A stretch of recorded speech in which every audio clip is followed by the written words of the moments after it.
Yo, what is going on, y'all? It's your boy VeLL. We are back with another Mobile Legends video, man, and this is going to actually be a really good video about Marksman. So go ahead and drop a thumbs up on the video. Let's see if we can get this video to 500 likes. I definitely appreciate that. If you're new to the channel, as always, which you would know because you're new to the channel, but make sure you hit that subscribe button, show some love, and come back, man, because the channel be lit over here. But yo, lately we have been watching a lot of pro gameplay, which you all know. We've been watching an insane amount of pro gameplay. Like literally, I stayed up like 30 plus hours streaming. Like I streamed like so many times and so many of the events and stuff like that. And then I was dropping videos and stuff like that for you all as well. So we've just been watching a lot of pro gameplay. And one thing that we noticed quite often is that when the pros would use Marksman, the team with the Marksman, which was usually Claude, would use. Well, I mean, they would lose. I said they would use. When they use a Marksman, they're more than likely we're going to lose. And the reason that that's the case is because they're not really accustomed to using Marksman a lot anymore. So they have to figure out how to fit Marksman into the current meta or into the current strategies that people are using right now. So everyone is used to this fast-paced, fast-tempo, very dive-oriented gameplay. So when it comes down to using a Marksman and really trying to use a Marksman effectively, you have to learn how that fits into the game before you can just do it. So that's why during the events they was just trying to pull out Marksman, just because Marksman are a little bit more viable now, and it just was not working out because it takes more than just using a Marksman. Just because it is logical or reasonable that you would be able to use a Marksman doesn't mean that you can use it, especially not going against a team that has had forever to perfect one dive comp. Like when it comes down to dive comps, these teams have perfected that forever. They've been doing dive comps for as long as I can remember at this point.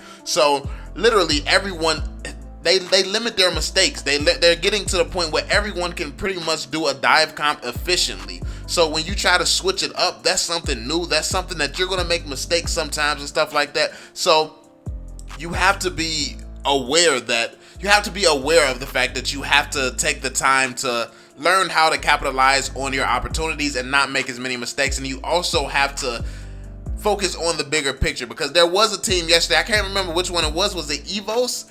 There was a team that just was not focusing on towers. They just stopped focusing on towers. Then there was a team that was really good at focusing on towers. So they would always, like, I think that was Saiyan. I think that might have been Saiyan. I don't know. I don't want to give the wrong team credit and stuff and talk about the wrong team, but there was a team that just would not take down the towers and stuff, and there was a team that was very good at taking down the towers. So it's like you have to be able to play all aspects of the game. Yes, you have to be able to get killed. You have to be able to rotate and help your teammates. You have to know when to push towers and when not to push towers. There's a lot of stuff you need to know. There's a lot of decisions you have to make. And the thing that makes a game like Mobile Legends so difficult is because 5 different people has 5 different opinions and 5 different thoughts. So let's say one person would think, okay, this is the situation where I need to push this tower, while someone else on that same team might think, no, this is a terrible time to push that tower. So that's why it's so hard to play a team-oriented game, because everyone is thinking so many different things, and that's why communication is so key in a game like Mobile Legends. And that's how pros really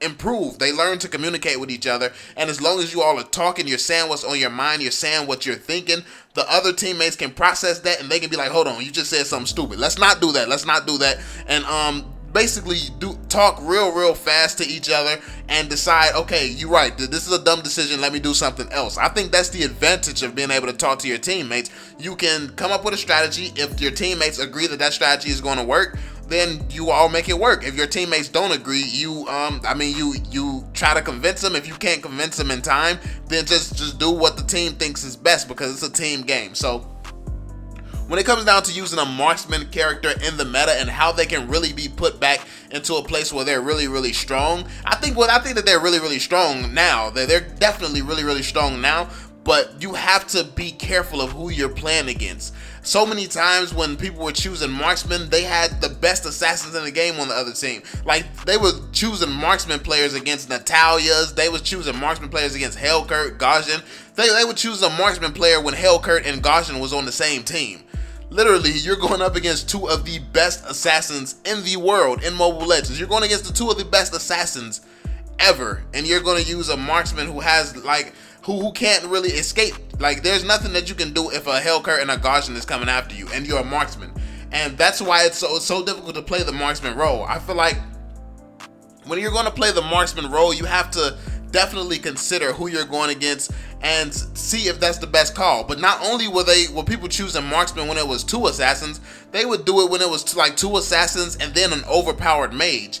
That's like these mages are like assassins now. Like if you have Selena is pretty much just an assassin. Like, so that's basically 3 assassins versus your 1 Marksman. They got 3 assassins, a Grok, and first off, how you letting people get team comps like that? Like, a team comp like that, they're going to smack you. It don't matter what point in the game you're at, like, you're going to get smacked. If somebody can get a Grok, like, I was seeing teams like Grok, Hellcurt, Selena, Gaussian, and let's say maybe like Kacha. I kept seeing that type of lineup a lot throughout the tournament. Like, when you got a team comp like that, don't choose a Marksman against that. You're gonna get dove the entire freaking game. Like, literally every single one of them are dive heroes. Like, literally that team comp I just said, that's a whole freaking dive team. Like, every single hero on that team dives. Kacha dives, Grok dives, literally, and they all have abilities to help them dive you.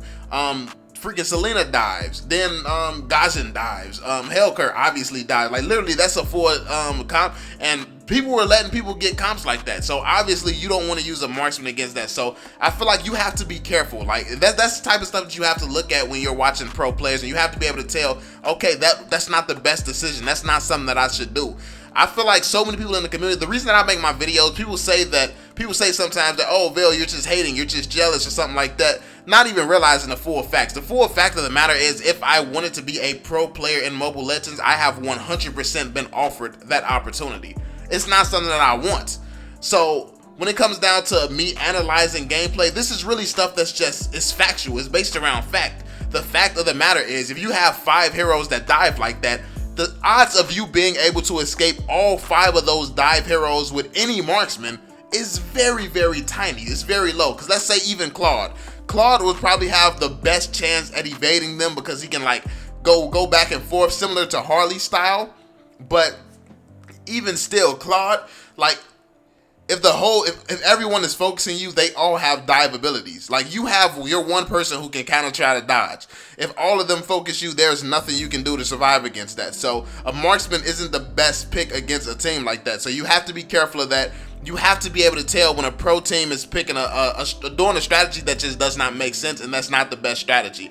Obviously, pros are under a lot of pressure. They're under a lot of pressure. They're nervous. They're in front of thousands of people and stuff when they're playing. They're being streamed in front of hundreds of thousands of more people. So it's like, obviously, you're going to be nervous. You're going to be scared. You're not going to know the thing. And then a lot of these guys are kids as well. Imagine, like, I don't know how old you are, but if you're younger, like maybe like between the ages of like 10 to maybe 15, even younger than that, like 7 to 15 or something like that. Imagine, well, actually nobody was that young except for, what's that one team? Boom? I think Boom Jr. Some of them was probably around that age, but let's say like 15 to 20. Like, that's still nerve-wracking being in front of so many people, especially if you've never been in front of that many people before. So you're trying to pick a hero, think logical. You're trying to think of the best decisions and stuff, and then you have a bunch of eyeballs on you the whole time. Like, that's kind of scary. So obviously they're going to make mistakes. They're going to pick stupid team comps sometimes, but you have to be aware of the fact that it's a stupid team comp. And then when you point out the fact it's a stupid team comp, it's not hating, it's letting people know so that they don't make the same mistakes. Like, a lot of people don't understand. Like, a lot of pros sometimes just don't understand that it's a bad team comp and why it's a bad team comp. So a lot of the times, like, I've even had pros tell me that they didn't think about that in the moment. Like, yo, that might have been a stupid decision.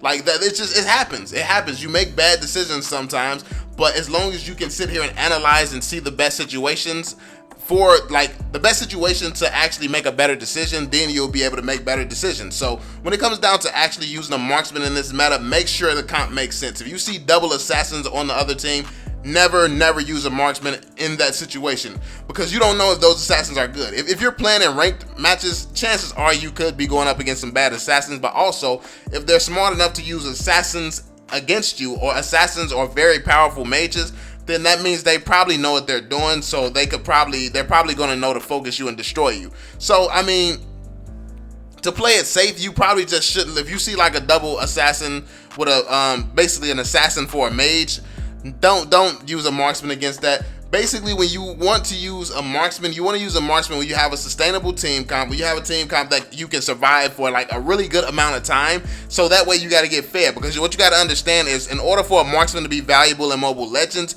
a marksman has to survive until like around the 15-minute mark. Around the 15-minute mark, that's when no one is going to be able to mess with a marksman, especially if you're farming well and you're doing really good. Most games are over in 15 minutes, especially when people are using dive comps. It's over within like 10 to 15 minutes, or even if it's not completely over, it's already decided who's going to win at around the 10-minute, 15-minute mark. So yeah, man, that's just what I wanted to talk about. I wanted to make this video and explain why it was important for you to basically be very, very selective about when to use marksmen. Marksmen are very strong right now. They're coming back into the meta. They're going to be doing some crazy things, and I'm excited to see the pros try out some new strategies where marksmen are concerned. But what I was seeing from pro teams is they were using half dive comp and then like part dive comp, part sustain comp, and like marksman comp. So they're kind of trying to do half and half, split the difference, and that's actually smart. That's a smart approach to it, because if you have like partially a dive comp, then your dive comp can face off against their dive comp early game if your marksman can sustain long enough to make it to late game. But a lot of times when you all split up together and your dive comp is going around diving, that leaves your marksman open to farm, yes, but it also leaves him open to an attack, so he could potentially get ganked and killed a lot as well. So it could be a double-edged sword, or it could be like huge and game-changing. There's other approaches where you can get some healers involved. Get an Estus on your team, where if the Estus is laning with a marksman and then the other 3 heroes are dive heroes, those 3 really good dive heroes could just be going around trying to get them early game kills, while Estus and the marksmen are pushing up lanes or roaming, trying to get fed and stuff. So I mean, that's a different approach to it too. So different strategies are going to be coming into the meta at this point in time. I think that the meta is really changing for the better. But yeah, make sure you all really focus in on when you're choosing a marksman. Don't just automatically lock in marksman characters. Look at who you're going against. Look at what's on the other team. And when you're going against Natalia, a marksman is almost always a bad pick unless you have somebody countering Natalia. The reason a marksman is a bad pick when you're going against Natalia and Hellkurt, honestly, Hellkurt, he's easier to deal with, but he's almost hard to deal. He's very hard to deal with as well. But Natalia, you just never see her coming whatsoever. She's just always invisible the whole game. See, Hellkurt, for him to be deadly, when everything go dark, then you know you're probably about to get your cheek stolen. There's absolutely no warning with Natalia. Like, so Hellkurt, you kind of got a warning that your cheeks is about to be stolen. Like, if it get dark, you might want to run.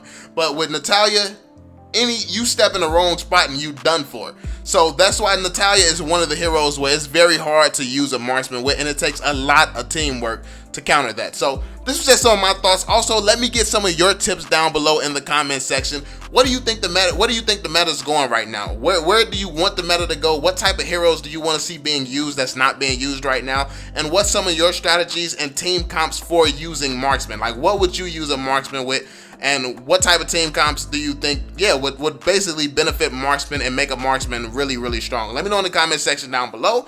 Make sure you drop that thumbs up, subscribe to the channel if you're new, and I'm gonna catch y'all on the next one, homies. Peace out, y'all. I'm on it.